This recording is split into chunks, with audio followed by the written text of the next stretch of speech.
They're the two newest entrants to the all-electric luxury crossover space, so we're putting them head-to-head.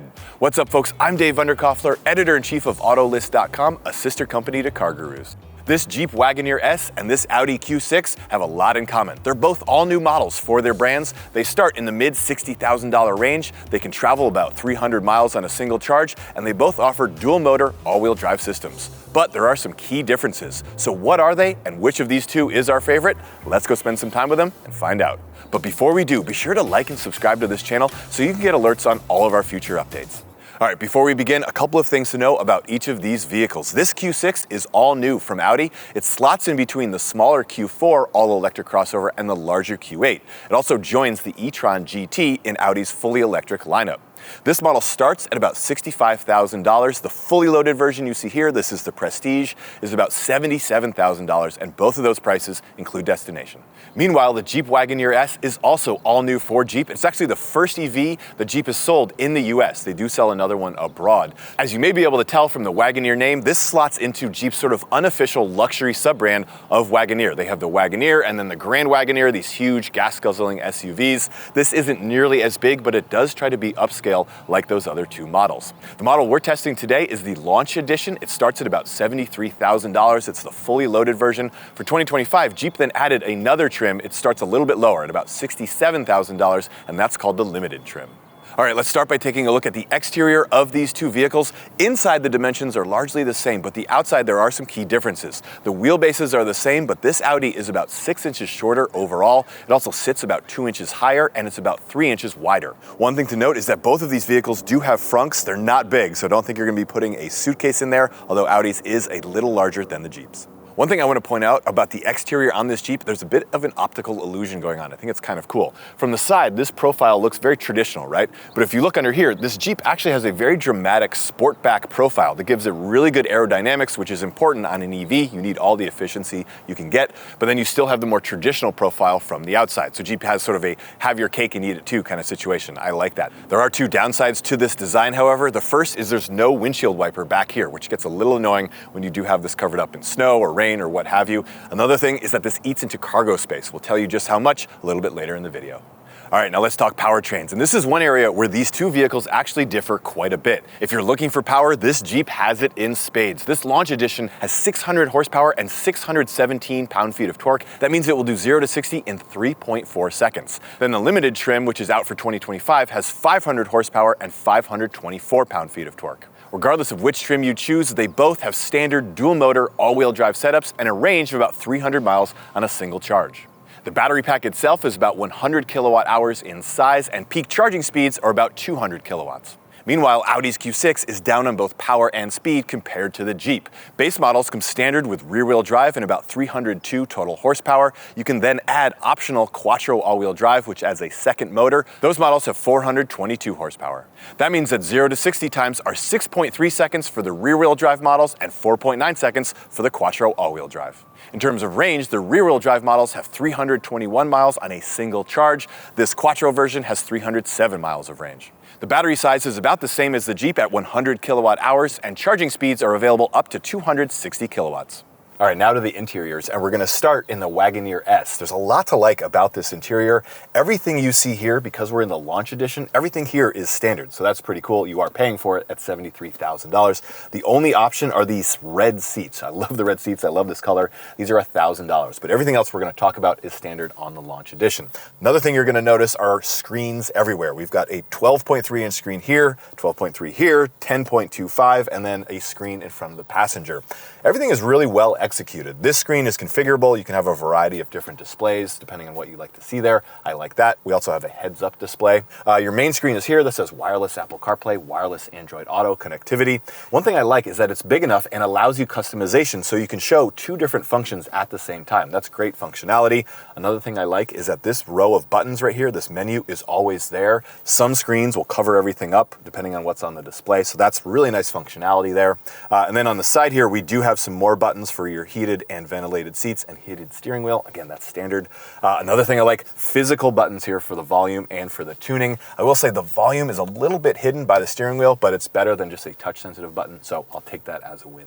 The screens themselves, in addition to being customizable, are bright, fairly responsive to your touch. This screen is a little laggy when you change between the different modes. Another thing I like is that this screen down here is dedicated for the climate control, and you have a row of controls at the bottom and then some redundant controls just above that. This is also where you would control the massaging seats. Yes, those are standard. A little trick that this Wagoneer S has up its sleeve is that you can push this console out of the way to get access to the storage cubby here. But while this door is up, you still have access to all these climate controls right here. That's great functionality, a really nice trick that Jeep has.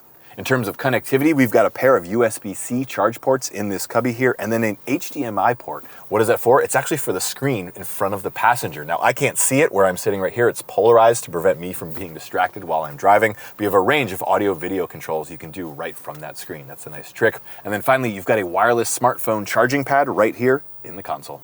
As for these bright red seats themselves, they are quite comfortable, and remember, they're heated, cooled, and they offer massaging up front. Finally, one other thing I want to point out about the Wagoneer S is that the doors themselves are actually electronic. So to open them, I actually just push this button and the mechanism releases. If that makes you nervous or for some reason that isn't working, there is a manual lever hidden right under here that allows you to open a door as well.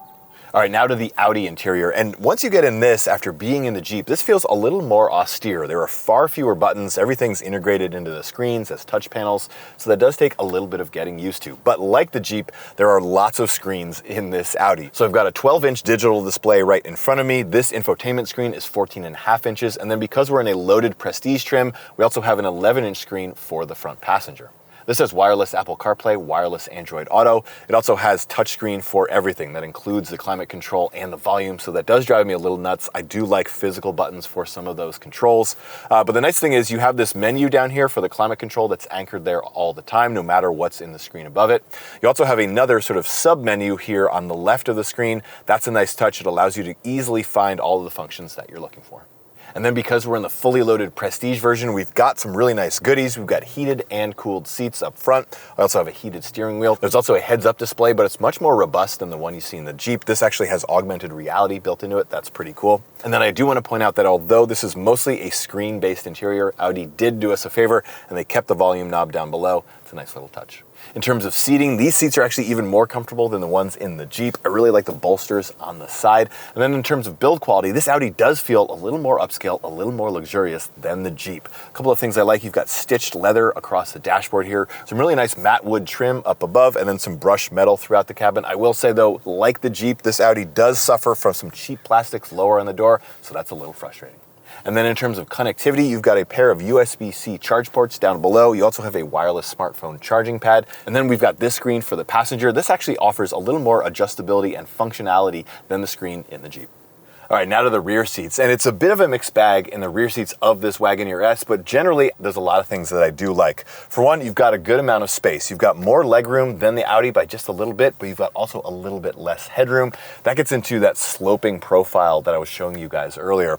But overall, you do have plenty of space. I'm 6'1". I've got this seat adjusted to where I would have it if I were sitting up there. So basically, I'm sitting behind myself, and I've got more than enough room. You also have some amenities in this Wagoneer S. You've got heated seats and cooled seats back here. That's pretty rare. I like to see that. And then a pair of USB-C charge ports. The main downside to the interior back here is that there are some cheap hard plastics used throughout the cabin. So it's on the lower part of the doors. You have it right here. It's also on the door sills. Those are going to scuff and age really easily, and they're not what you want to see on a vehicle that costs $73,000 like this Jeep. Meanwhile, the rear seats of the Audi are also a bit of a mixed bag. I know I was saying the Jeep has more legroom, and you can tell that it does. I'm actually surprised this Audi feels tighter than the numbers might suggest. Again, I'm 6'1". I've got this seat adjusted to where I would have it if I were sitting up there. So I do still have room, but it is definitely tighter, especially for my legs. Headroom, on the other hand, is perfectly fine. I've got more than enough space in this Audi, and that's an advantage over the Jeep. In terms of amenities, we've got heated seats back here and our own climate control function. I also have my own window shade here, which is nice in case you've got little ones back here taking a nap when it's sunny out. And then finally, you've got a pair of USB-C charge ports down below, just like in the Jeep. All right, in terms of cargo space, the Jeep has a little bit more. It's 30.6 cubic feet of space back here with the seats folded up, although I will say the Audi's feels a little bit more usable. A lot of that is because, as I was mentioning earlier, this Jeep has that really aggressive profile that eats into some of your cargo space. Meanwhile, as I mentioned, the Audi is down a little bit of space to the Jeep. This has 30.2 cubic feet of room, but this does feel more usable despite being down on paper. It just feels like there's more space to put things. This Audi also has a couple of other tricks that the Jeep does not. The rear seats are split 40-20-40, giving you more options to fold them. In the Jeep, they're just 60-40. Plus, back here on the Audi, you've got levers you can pull to fold the seats automatically. Not so on the Jeep. All right, next up, driving impressions, and we're gonna start in the Jeep just because this has more power, more speed, and I love that. 600 horsepower in this launch edition. You definitely feel it. This is a fast, powerful car. 3.4 seconds, 0 to 60. Another nice thing about driving it is that both this Jeep and the Audi actually sit lower than many SUVs or many crossovers today, so they're almost sort of glorified wagons. So lower to the ground gives the car more of a maneuverable feel, makes it feel a little sportier, but I do have some quibbles with how this Jeep drives. The steering, for one, is a little too light. Doesn't give much feedback. There is a sport mode, but putting it into sport mode really doesn't change how the steering feels. So there's a bit of a disconnect between the power, the speed of this car, and then how the steering feels in terms of giving you feedback. So that's a little frustrating. Then there's the regenerative braking. Most EVs today allow you to very easily dial up or dial down the strength of the regenerative braking system.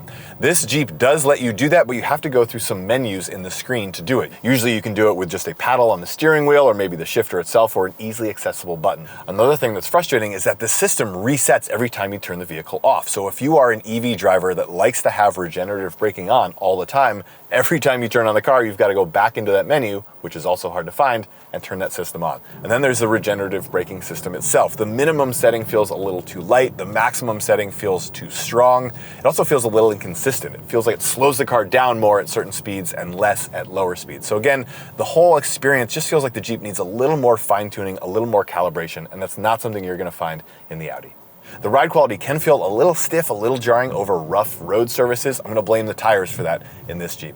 In terms of visibility, it's quite good. I know I said earlier that the car sits a little bit lower than many crossovers, but you still have a great view of the road. And then the A-pillars and B-pillars aren't too thick. You're seeing a lot of that these days. So you can see out of it pretty well no matter where you look, including looking out the back.